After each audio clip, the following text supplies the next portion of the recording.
Le message principal que j'ai souhaité faire passer dans ma conférence, c'est de dire que nous pouvons envisager la situation des travailleurs du numérique en nous appuyant sur le droit du travail tel qu'il a été formé historiquement dans nos pays et tel qu'il a évolué dans nos pays, c'est-à-dire un droit du travail construit autour du salariat, mais pas que du salariat, qui a su intégrer des formes hybrides d'emploi qui se situent entre le salariat et le travail indépendant. Et que sans doute, ce même droit du travail peut aller plus loin et intégrer, parce que rien ne l'interdit, intégrer le travailleur indépendant comme une autre figure du travail, du travailleur. Comment ? Eh bien, en imaginant peut-être un socle commun de droits fondamentaux, de principes fondamentaux qui sont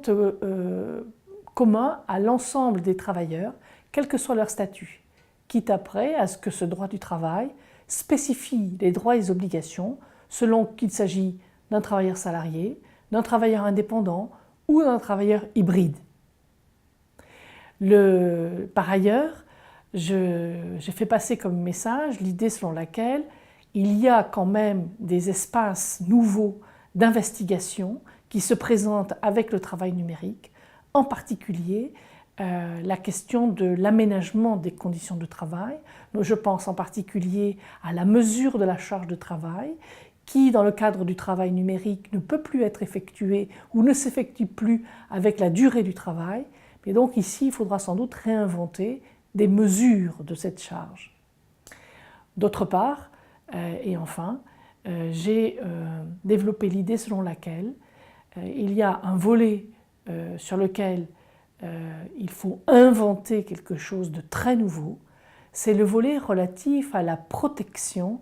des données personnelles du travailleur.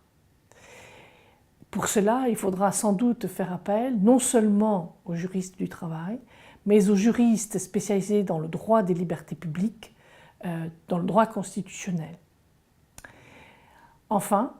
dernier message, il s'agit également pour le droit du travail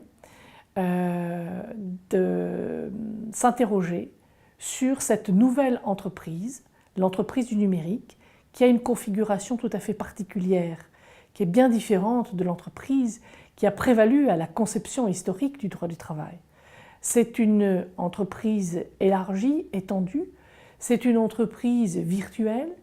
qui n'a pas de lieu physique, c'est une entreprise masquée et c'est une entreprise en fait qui se dérobe à ses responsabilités d'employeur et qui se dérobe également à sa responsabilité sociale.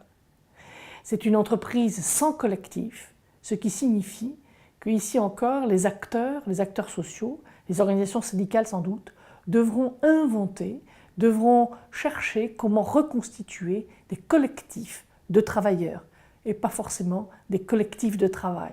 J'entends par là que ces collectifs peuvent être reconstitués en dehors de l'enceinte de l'entreprise numérique quand il existe une enceinte pour cette entreprise ou en dehors de l'entreprise virtuelle. Je pense donc à des lieux